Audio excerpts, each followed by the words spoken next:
Hello. In the space of a few years around the turn of the 18th and 19th centuries, the Romantic period gave us Wordsworth, Coleridge, Blake, Burns, two Shelleys, Keats, De Quincey, Carlyle, Byron, Scott, the list goes on. And the poems, The Rime of the Ancient Mariner, Ode to a Nightingale, Tintern Abbey, Ozymandias, Don Juan, they make up some of the best known and most enjoyed works of literature in the English language.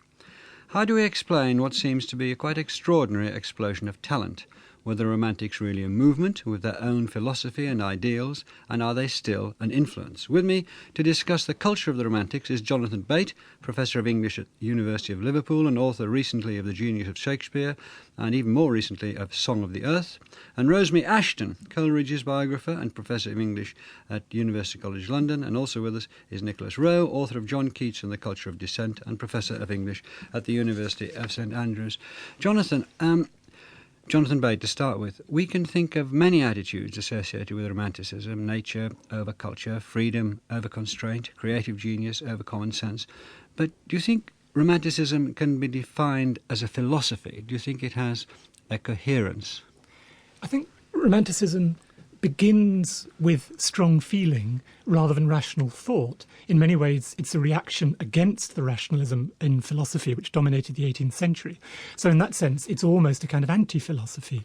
But that said, it does have major philosophical roots, which I think we can see unify a lot of the different Romantic writers. For me, the key philosophical influence would be the ideas of Jean-Jacques Rousseau. His famous idea that man is born free but is everywhere in chains, and his idea of a return to nature. And it seems to me, thinking about nature, thinking about society, those things do provide a kind of philosophical programme. Just to talk rather pedantically, did they read Rousseau, these Romantics? When you say the influence of, we're talking about a direct influence. They read the stuff, they knew what he was saying, they agreed with it and incorporated it in their thinking. They did, and it was also the case that Rousseau's ideas had a very wide influence in England. So, for instance, a figure like William Godwin, who most of the major Romantics knew, he was married to Mary Wollstonecraft, the great feminist, and was, of course, the father of Mary Shelley. Godwin was in many ways a kind of English Rousseau. So there were lots of different routes by which Rousseau's ideas were disseminated. Can we just say a little more, another paragraph or so about Rousseau? The idea of born in a state of nature, the idea that any step towards civilization was an alienation from what we really could be. That's right. Rousseau wrote a very famous essay called A Discourse on the Origin of Inequality Among Men, which was partly an attack on the inequalities of the Ancien Régime in France. And of course, Rousseau was one of the intellectual fathers of the French Revolution in 1789. But in that essay, Rousseau developed his idea of the noble savage, the idea that we are innately good, but it's the process of institutionalisation, acculturation, that leads to all the evils of society. And you see that as the root of Romanticism? In many ways, yes, because there's a romantic fascination, for instance, with childhood. And for Rousseau, the child is still in the state of nature. And that idealisation of childhood that you see in Wordsworth's poetry about his childhood in the lakes, or in the work of John Clare, one of the other great Romantics, a marvellous poet of childhood. It's a very Rousseau-esque idea. Rosemary Ashton, at the end of the 18th century, Britain seems to be completely in the grip of empiricism, and Hume and Locke were immensely influential. How did the Romantics address that? How did their first attempts to address it, were they seen as really rather waspish and small fry? I don't think that's the case. I think that the empiricism, the tradition of philosophy by which you argue from sense experience, from the things that we experience in the world, to abstract ideas, which had a long history going back, I suppose, as far as Aristotle, but was the prevalent philosophical movement in Britain in the 18th century. That actually fits in with what Jonathan was saying about Rousseau's privileging of the noble savage or of childhood, because what Wordsworth and Coleridge, for example, took from their reading of the empiricists, which they did do, in spite of Wordsworth often saying that he didn't read books and that he wanted to take you out into nature, because you learn more in nature than you would from reading books. Nevertheless, they did read these books by Locke, Hume, David Hartley, Observations on Man, where associationism was important, where childhood was actually privileged. If you watched how children reacted physically, Coleridge writes about his son Hartley, named after the philosopher Hartley. If you watch children flying about in the wind, you could learn something about direct sensations, and then build up on that towards adulthood. And so, in fact, there is a kind of connection there from the philosophy in Britain to the more revolutionary philosophy of Rousseau. Yes, well, you're saying a kind of connection. I suspect you're I know you're sort of several miles down the path further than the rest of us, because you've studied this in very great detail. There is, in an overall general sense, is there, or is there not, you're going to tell me, going back to what Jonathan Bates said, a feeling that the Romantics did oppose what had been going on, did break with the philosophical past. You've given the join much more emphasis than I would have thought.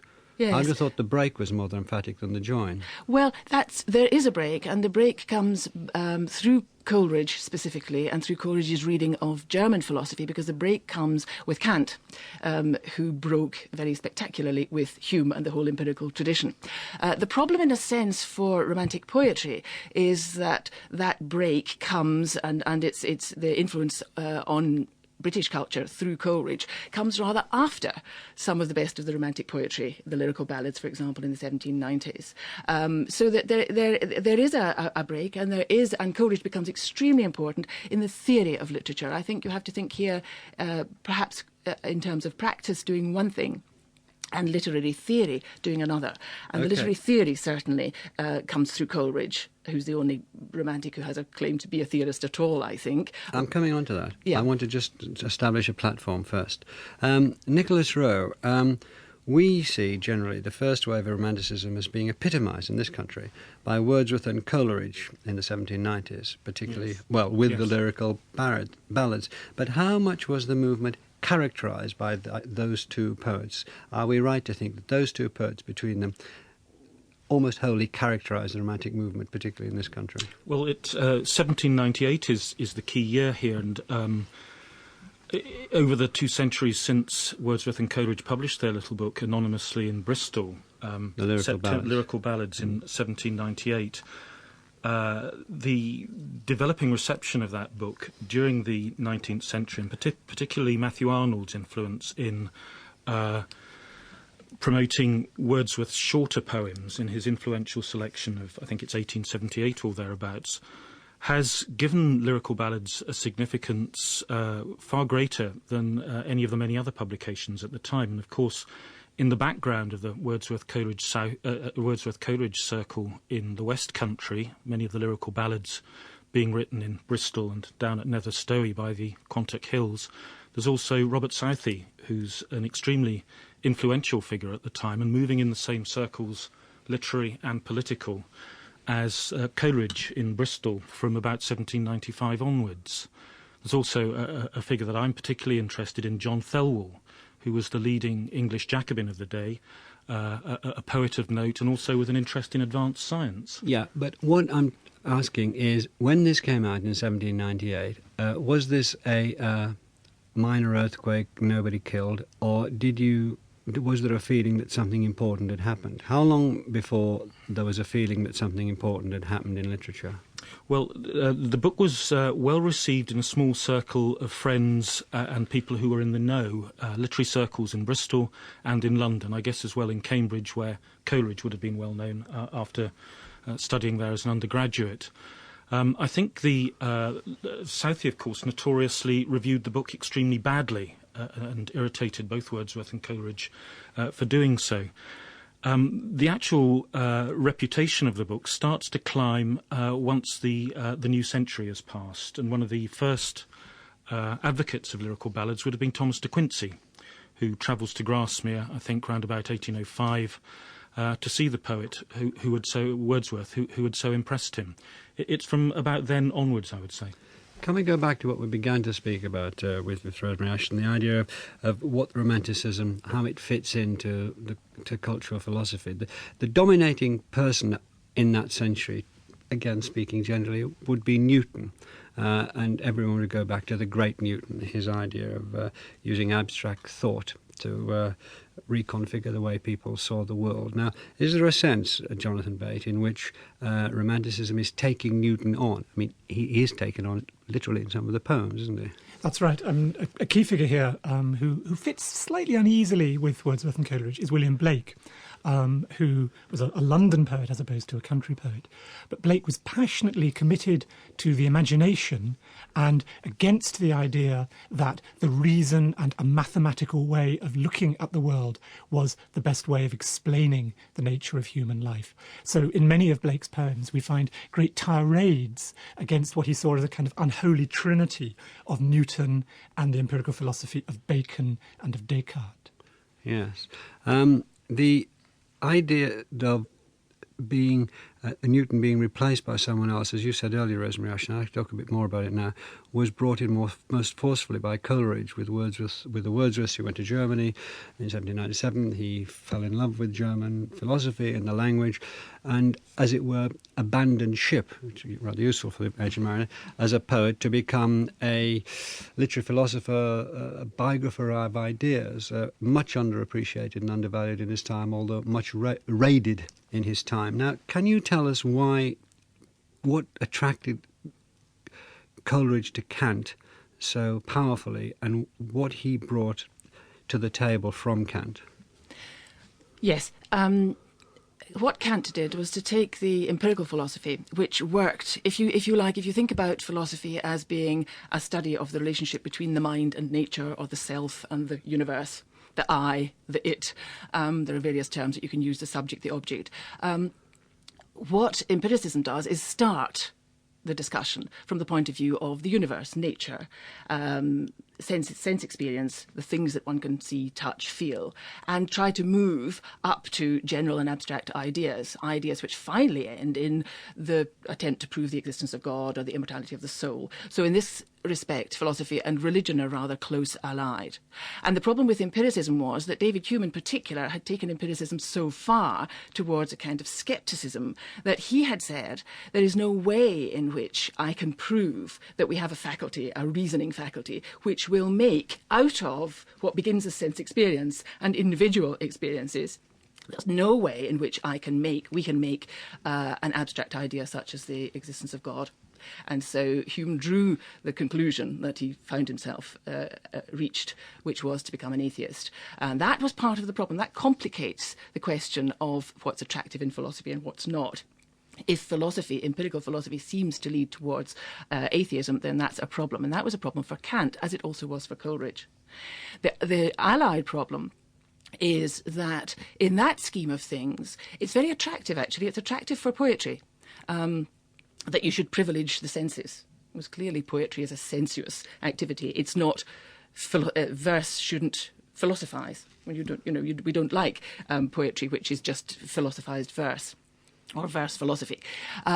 So it's very attractive for poetry, and the privileging of the senses is very attractive. But when you're thinking about the faculties of the mind, you've got a problem because, A, you've got the religious problem. How do you get hold of ideas of God? We've got to get to Kant. But we've got to get to Kant. Well, Kant did, actually. Well, this is what Kant did. Sorry. What Kant did was to take Hume and say, look, Hume has taken the feet from under philosophy, and we've got to do something about it. But it's no use going back to the old dogmatic idealism, which assumed the existence of God and then argued from there, from the existence of God to everyday phenomena. Because you can't make an assumption. You have to try and prove it. This is what Hume had shown, and Hume had shown you couldn't prove it. So Kant came around and tried to bridge the gap between that old, what he called dogmatic idealism, assuming innate reason and the existence of God and immortality of the soul, bridge the gap between that and the empiricism which Hume had taken to its logical conclusion of skepticism, that we can't actually have these ideas.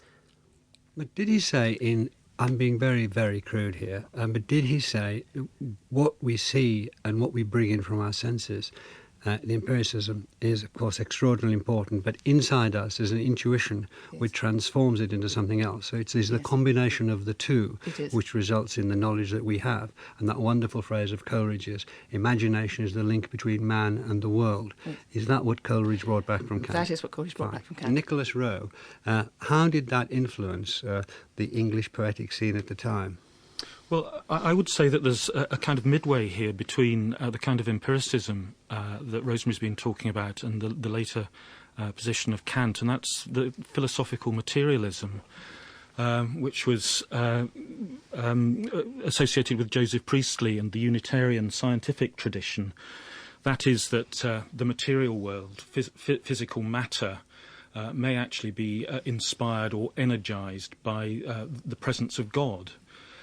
This allowed two possible outcomes. You could either move towards a pantheist position in which the whole of nature was thought to be the expression of a divine presence, or you could do without God altogether, and you would be left with a kind of energized materialism. One of the things that you touched on now, which is very interesting, is that the Romantics, as a group of people, many of them were fascinated, not only fascinated by science, but knew a great deal about it. Yes. I mean, Coleridge did experiments. Yes. Shelley was very interested in science. Yes. Wordsworth was extremely interested in geology, Sure. and so it goes. Yes, and certainly a poem like Religious Musings, which Coleridge places at the conclusion of his first collection of poems in 1796, is effectively imagined science. It's a kind of amalgam of progressive politics, radical science, experiments with electricity, and Unitarian religion. It's a remarkable poem, kind of fusion of poetry and advanced theoretical science at the time. I want to move on to another section of this conversation, but just to put round this off, Rosemary Ashton, one of the things about Coleridge and the German philosophers and writers is how moved he was emotionally as well as intellectually. After he read Schiller's play The Robbers, he said, "It convulsed my heart." What was it? That combination was very powerful, wasn't it? Intellectual and the emotional. Can you speak to that for a moment or two? Yes, it was. Schiller's play *The Robbers* Die Räuber is the play that at issue here, and Coleridge read it as a student and wrote to his friend Southey at past 1 o'clock in the morning, "Who's this convulsor of the heart? Why have we ever called Milton sublime?" To some extent, we have to feed into the mix here late night, youth, excitement, possibly a little laudanum. It's a kind of feverish response, but the response is basically to Schiller's response in that play, that youthful play, to the notion of freedom. And it's all really tied up with revolution. The French Revolution was a few years old when Schiller wrote the play. And Schiller, like every other young person on the planet, was enthused by the French Revolution. But also, the German connection is slightly different here, because in Germany what you had was a whole cultural renaissance, a whole revolution against what was seen to be a kind of French yoke, a cultural yoke. Famously, Frederick the Great of Prussia wouldn't have German spoken at his court because it was too barbaric. There was no hinterland. You had to speak French. And, of course, he brought Voltaire as his court philosopher, or jester, depending on how you look at it. And so Schiller was one of those, a group of young Germans who, on all fronts, critical, philosophical, political, literary, were trying to burst asunder chains. And this fits very well with Rousseau, whom we talked about earlier, and the French Revolution. That's what Schiller stood for, kind of freedom. There's a fascinating circulation, isn't there? Because the English Romantics had a big influence on the French and the Germans on the English. It's very that triangle is a sort of triangle turns into a circle at that stage, doesn't it? Jonathan Bate, obviously the French Revolution shook Europe and changed it great. And Wordsworth wrote, "This was at that dawn to be alive." This was in that dawn to be alive. Can you give us some idea of the influence of the French Revolution on the politics of the Romantic poets? Yes, I mean, when Wordsworth was an undergraduate, he set out on his sort of European tour, as undergraduates always do. It didn't have an interrail pass in those days, so he went on a walking tour. And he and an undergraduate friend... He walked, isn't it? Because peasants walked, gentlemen went in carriages. In carriages, exactly. But that choice in itself is political, to walk. But he and his friend Robert Jones, they set off and they walked into the French Revolution. And it was quite extraordinary for him. It really was like a new dawn. So then in the early 1790s, the early phase of Wordsworth and Coleridge's career, there's a sense in which their whole outlook on life and their poetry are animated by the revolution. But then, of course, came the terror, came the expansion of France, a kind of new imperialism that eventually would lead to Napoleon. For much of this period, we need to remember England was at war with France, and Wordsworth and Coleridge were very patriotic figures, and their love of the landscape was then bound up with a love of England, and that led to a reaction against the French Revolution. So there's a great question among scholars and readers of the Romantic poets of whether the relationship between the love of nature, the return to nature on the one hand, and the radical politics on the other, whether that's a kind of symbiosis or a contradiction. Some people would say that when Wordsworth and Coleridge retreat to the Lake District, this is a sign of their rejection of radical politics. I actually take a slightly different view on this, that what Wordsworth came to decide was that the idea of a kind of politics that are true to nature can't be enacted on a national or a global scale because of the constraining forces of institutions. And so he returned to the Lake District where he found these small-scale communities. The yeomen. The yeoman farmer, exactly. Yeah. And he saw a kind of democracy in that rural society, which became his ideal.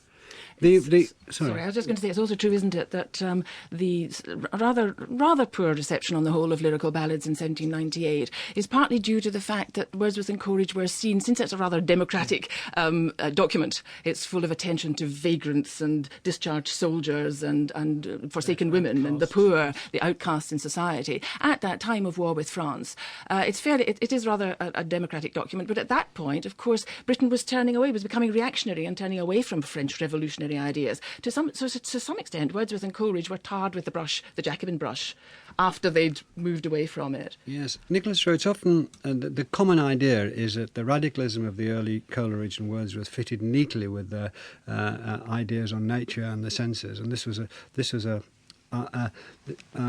good fit. This was a good little combination, as it were, a good big combination. But when they changed and turned against the French Revolution, it somehow not only harmed them, it certainly harmed their reputation, but it also harmed their poetry. That's been the orthodoxy, hasn't it? When they went right-wing, they went bad. Now, what's your view on that? Well, there's certainly a change in Wordsworth's poetry from after 1805, and arguably Coleridge as a poet, he's still very productive, but his great years as a poet arguably come to an end round about 1802 with the letter to Sarah Hutchinson and Dejection and Ode. But for writers in the so-called second generation of the Romantics, and I'm thinking in particular of Keats here, a poem like The Excursion was one of the wonders of the age. He was greatly impressed by it. 1814, that was, wasn't it? 1814, yes. Keats and others in his circle as well being tremendously impressed by it, even though it announced Wordsworth's Toryism and was dedicated to the Earl of Lonsdale, the local Tory grandee, I think. Whose ancestor completely ruined Wordsworth's father. Exactly, yes, and was one of the motives for him writing his Republican pamphlet in 1793. There's a complete turnaround there. There's so much to say about this, but there's a quick digression. It's always seemed to me to be rather unfair to attack Wordsworth and Coleridge for turning against the French Revolution when the French Revolution itself turned against its own ideas. Its own ideals, that is to say. I mean, I think that fair enough to turn against them when they're sort of executing guillotining 1,400 people a day. And so Robespierre was a big problem for them because both Coleridge and Southey in 1794, following the death of Robespierre, July 1794, write a play, The Fall of Robespierre, Southey commenting that he was a great bad man. The problem that Robespierre represented for both of them was that in many respects he was true to the ideals of 1789, and everything that he was doing in Paris and throughout France between 1793 and 4 was intended to preserve the best aspects of the revolution. But certainly this swing away from the revolution earned them the scorn of the next wave of the Romantics, particularly Shelley and Byron, although in Byron, of course, there's a great deal of snobbery towards Wordsworth and towards the ideas that Wordsworth and Coleridge were promulgating. But what I'd like to ask now, Jonathan Bate, is one of the great things about lyrical ballads, in retrospect, is they're trying to adopt in some of the poems the language of ordinary men and show that you don't have to wear fine clothes to have deep feelings and so on. We're at a time then in the early 19th century of the Peterloo massacres up to the Great Reform Act.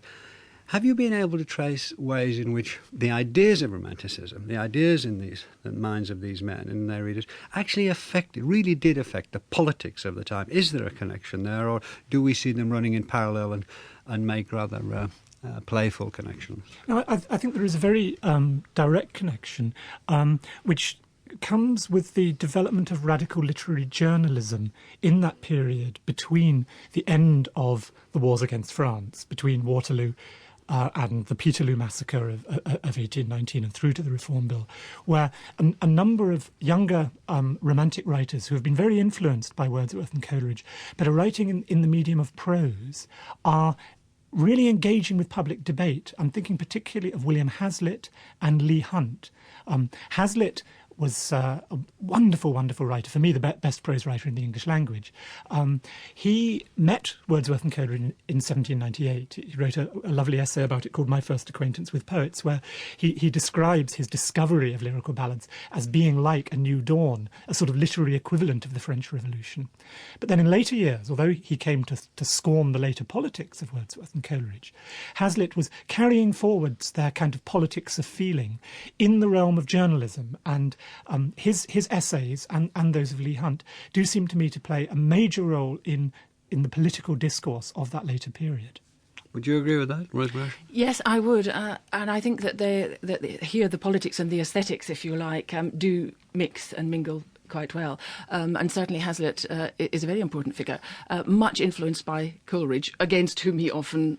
Coleridge is a very easy target. He wrote a devastating remark about Coleridge when he first met him, didn't he? Which just sort of must have been slightly... Which one are you thinking of? There are plenty in Hazlitt. What does it say? To Sam his face, it says, but his nose... The nose is the index of the will. The rudder of his face, the index of his will, was small, poor, weak, yes. Nothing like what he has done. Yes, that's right. And that's, of course, with the benefit of hindsight. But, yes, it's true. But he was also overwhelmed. I mean, he writes, too, about having been overwhelmed by Coleridge's both revolutionary enthusiasm and poeticism. I mean, Coleridge struck everyone, from Dorothy Wordsworth when she first saw him as he jumped over a gate in Somerset to come and visit his fellow poet Wordsworth. They saw him as the type of the ideal poet. She quoted from Midsummer Night's Dream, the poet's eye in a fine frenzy rolling. That was Coleridge, and he did strike everyone in that way, although he also struck them as obscure and all the other obfuscating things that we know about him. I'm just trying to see what connections we can make between the poetry and the reality. Well, poetry is reality. I mean, no letters about that, please. And we're just trying to get a move on.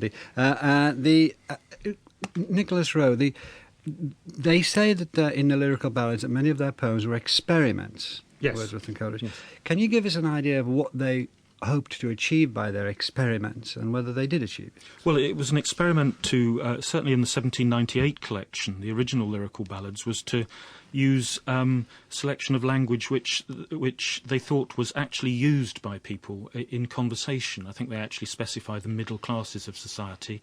But the idea was to have, in that respect, a more or less democratic idiom for poetry. Now, you could see that as being in some ways continuous with the ideas of Tom Paine, Mary Wollstonecraft and other pamphleteers earlier in the 1790s. But in another sense, it's a way of radicalising feeling, I think, and getting in touch with the essential passions of the human heart. That was what they were setting out to do, to provide a way of writing which would convey feeling directly, more directly perhaps than the ornate language, the more decorative, elaborate language of poetry, which, as they saw it, had been typical of poetry up to that point. And to use one word about it, classical poetry and Pope, those would be what they were against. Well, not necessarily. No, it was to try and write a form of poetry, which had been, I suppose, best represented. For them, their great pattern was, I think, William Lyle Bowles, whose sonnets appeared in 1789, the year of the fall of the Bastille. And what Bowles offered them was a way of writing about landscape, about nature, which also carried poetry into the heart of the speaker or the observer. It was a way of mobilising feeling. But Melvin's absolutely right about the reaction against Pope. I mean, Hazlitt famously said that Pope took a rocking horse and mistook it for a muse, that the regularity of Pope's rhyming couplets were not what strong imagination was all about. Yes, it's part of this cult of genius, which genius as a sort of the flashing eye, the floating hair, as the poet in Kubla Khan is described. Breaking the rules, going beyond the bounds. It's a way of writing in which the feeling defines the form of the poetry, Yes, isn't it? yes. And when Coleridge in 1796 publishes a series of poems which he calls effusions, he describes them as sonnets which have overflowed the limit of 14 lines, and it's, as it were, carried along by the pressure of feeling. Their obsession with Shakespeare is crucial for this. Shakespeare broke the classical rules, and that's why he was their great model. The whole idea of Shakespeare as the quintessential poetic genius, the genius of Shakespeare, it's the Romantics that to whom we owe that idea. Can we take one or two of the poems, say, start with Tintern Abbey? What does that say? What does that contain, which takes the argument forward, the poetic argument, philosophical argument, the political argument? Jonathan Bate. Yeah, for me, Tintern Abbey is the absolutely crucial poem. In it, we see a sort of poetic version of that Kantian idea of an interplay between the mind and nature. Wordsworth writes of how we half perceive and half create the world around us. It also has at its core an idea of a sort of animating spirit in nature. The word that is sometimes used is pantheism, although Wordsworth himself rejected the claim that he was a pantheist. But the idea that somehow you are most human and you feel most strongly when you are integrated with nature, that seems to me to have all sorts of ramifications right through to our own day. Would you like to read a few lines from? I mean, I've got half a dozen lines here from Tintern Abbey. Shall I just read them? I think you So should people- read them perhaps in the Cumbrian I can't dialect do of it. Wordsworth himself. I know I did it at the thing where I can't do it, not on this, but I mean, you have to, it's got to be early in the morning to do that. But this is what we're talking about, I think, for the rest of the programme. For I have learned to look on nature, not as in the hour of thoughtless youth, but hearing oftentimes the still, sad music of humanity, nor harsh nor grating, though of ample power to chasten and subdue. And I have felt a presence that disturbs me with the joy of elevated thoughts, a sense sublime of something far more deeply interfused, whose dwelling is the light of setting suns, and the round ocean, and the living air, and the blue sky, and in the mind of man, a motion and a spirit that impels all thinking things, all objects of all thought, and rolls through all things. That's what you're talking about. Exactly so. And see how it's in the mind of man, but it's also in all the forms of nature. What's your reaction to that? Yes, there's a constant interaction between the two. There was a debate going on between Wordsworth and Coleridge, although Wordsworth stays rather aloof from it, because Wordsworth really, you might say, is a naturally philosophical poet. You can tell from what you've just read. There's a kind of philosophy implied, but he's not versifying philosophy in any way, and he's not a regular philosopher. And all his philosophy comes, as it were, through chats, talks with Coleridge, I think. But Coleridge rather goes more towards the idea of he worries more about what kind of interchange there is. Where the impulse starts, does the impulse start in the world, or does it start in the mind? I'll come to Coleridge in 1 second, but just to finish on this Wordsworthian idea that Jonathan Bates started to talk about with relation to the lyrical ballads. In that sense, in the sense of what Wordsworth is taking on, even in the few lines that I've read and the way Jonathan was talking, does that constitute a massive hinge, as it were, in the history of English poetry? It certainly does. It's been Tintern Abbey has famously been described as the first modern poem. I think it was Harold Bloom who described it as such. A poem in which the universe is centred upon the self, and the poet's feeling self becomes the measure of all creation. I think the poem is most significant for me, not as a kind of hinge, to use the same metaphor, away from politics, but for what he says earlier on about how remembered pleasure can influence, as I think he says, acts of kindness and of love. In other words, that this experience of nature can influence the way in which people behave for the good. And for kindness there, I think we have to understand it not in the kind of diluted modern sense, but human kindness and common humanity. And in that sense, I'd say that Tintern Abbey is very much in touch with the earlier ideals that Wordsworth had sympathy with, associated with France. And that takes us back to the sort of radical idea of Rousseau, the state of nature, and those very simple lines of Wordsworth: one impulse from a vernal wood can teach you more of man, of moral evil and of good, and all the sages can. It's an extraordinary radical statement, isn't it? Absolutely, because this would bypass the whole of learning. Yes, and the 18th century was so much a period where man was mastering nature, where the city, the the process of the development of cultural institutions and political institutions was seen as the great enlightened thing which set man apart from the animals. And yet now there's a turn back, saying, let's go back to the woods, back to nature. Rosemary Ashton, back to Coleridge now, because he turned to philosophy in his Biographia Literaria, which were, people were, I think your word was, when I read your book, ungrateful for it at the time, but did raid it and plunder it, and since then has become more and more recognised as a great work of the imagination. Coleridge's enormous legacy to us. Can you just give us one or two indicators of the influence it did have, and in what it was and which influence consisted? Yes, it's an impossible book in lots of ways because it gives a very obscure journey through his philosophical thinking, which was a lengthy story and rather obscurely done. And that was very much how it was first received by the scoffers like Hazlitt and others. And Byron writes in Don Juan in 1819 about Coleridge explaining metaphysics to the nation. I wish he would explain his explanation. And that was the initial view. But of course, being Coleridge, he went through that difficult bit of his philosophy and came out at the other end with what he calls a theory of the imagination, and what he then puts into practice as practical criticism, particularly on Shakespeare, and also on Wordsworth, whom he thinks the greatest poet of his generation. And actually practical criticism, which we now use in the universities as a term and as an action. I mean, this is what we do. We teach students to practically criticise poetry on the page. Coleridge coined that term in Biographia Literaria. So what he does is he both gives us a kind of theory of the imagination, which treats it as an active power, blending, fusing. He uses all those kinds of words, reconciling opposites. A lot of this he gets from German philosophy and German aestheticians, but that doesn't matter because what he's doing is bringing it all together, and with his own rather myriad-mindedness, he is putting it together and giving it to later thinkers in the 19th century and again in the 20th. There is this, finally, for the final section of the programme, I'd like to look at the darker side of Romanticism, perhaps even use a jargon word, the downside of it. You referred to Don Juan.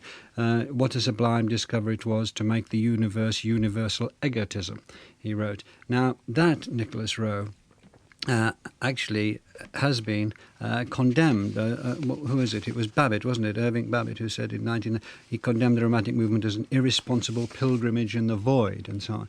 Can you give us some idea of what is being considered the dark effects, the negative effects of Romanticism? There's a famous pair of lines in Wordsworth's poem Resolution and Independence. We poets in our youth begin in gladness, but thereof cometh in the end despondency and madness. I think he was thinking there of Chatterton, famously committed suicide with arsenic in 1770, the year of Wordsworth's birth.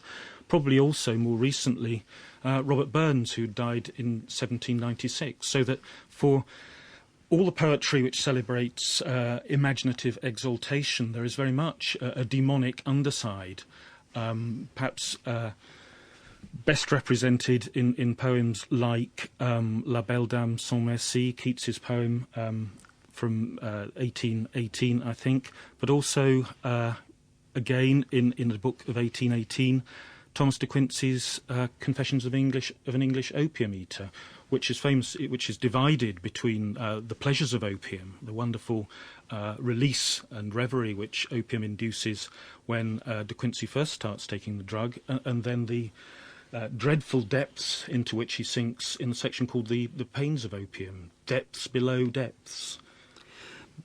That is one part of the answer, but another part might be, I'm asking you, Jonathan Bate, is have the ideas of Romanticism resulted in notions of the superiority of spontaneity, the idea of doing your own thing, the notion of anything to do with control and structure is bad because nature is superior, that sort of thing? Do you think it has drifted into the general consciousness in a way which has not necessarily been, let's use a terrible word, helpful? Well, it was certainly the case in the 1960s that a lot of sort of hippies and dropouts got very keen on the psychedelic, on Blake, on sort of romantic ideas of doing your own thing.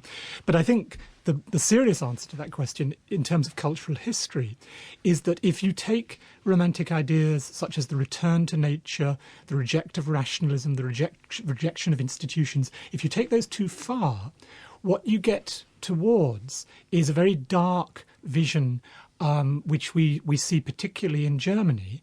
And in many ways, you can trace a line from Romanticism through Wagner and Nietzsche on to some of the ideas of the Third Reich.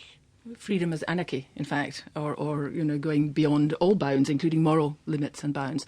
But that's an extreme case, I think you'd have to say. And certainly I don't think the Romantics, as we talk of them, can be blamed for that. Don't you think? I mean, aren't there the seeds there? I mean, look at the way that you refer to Coleridge calling his son Hartley after a philosopher. Yes. Now, the way that Coleridge brought up his son Hartley was terrible. And the things he did to that boy in the name of ideas, I don't think was emphasised as much as it could have been by Richard Holmes in his otherwise excellent book. Are you thinking when you dipped him in icy water to see how to You're hurting react? my head. I mean, the way he Yes. kept questioning him and forcing him to be in a state of nature. So in a sense, I think Jonathan's progression, although it is one strand, is not necessarily to be undervalued. I think that's true. I think Coleridge didn't intend to do any forcing, far from it. He talks of letting Hartley come to books when he wants to come to books. I'm He's just rather using worried that as a about metaphor, that. but don't you think in the Coleridgean ideas that there is a sort of let loose what may, as long as it is for the natural force, which somehow will morally take care of itself, but very often doesn't? For the good, if you... Yes. Actually, though, when you think about it, Coleridge is the poet of the nightmare vision of what Nick was talking about a moment ago in The Ancient Mariner. There's a terrific kind of life and death. fear, Yes. the imagination which might bring forward terrible visions. And he is really the poet of that kind of romantic vision. And along with the idea of a romantic education under the influence of nature, there's the competing idea which the Wedgwood brothers put forward, that children should be shut up in a room and deprived of all sensory stimulation and educated solely on rational principles. And oddly enough, they thought of Coleridge as a possible tutor for that school. But if we end where we began with the return to nature, surely there's a positive side of that, which is that the Romantics can provide us with a kind of model for a more integrated and responsible relationship between humankind and its environment, which is of great need to us today. But at the same time, the negative idea of that would be a sort of atavistic rejection of all the benefits of modernity and of science, a return to the Dark Ages. Well, thank you very much, Jonathan Bate, Rosemary Ashton and Nicholas Rowe. I enjoyed that an awful lot. I hope you did. Next week, I'll be discussing the laws of nature with Mark Buchanan, Nancy Cartwright and Frank Close. Thanks for listening.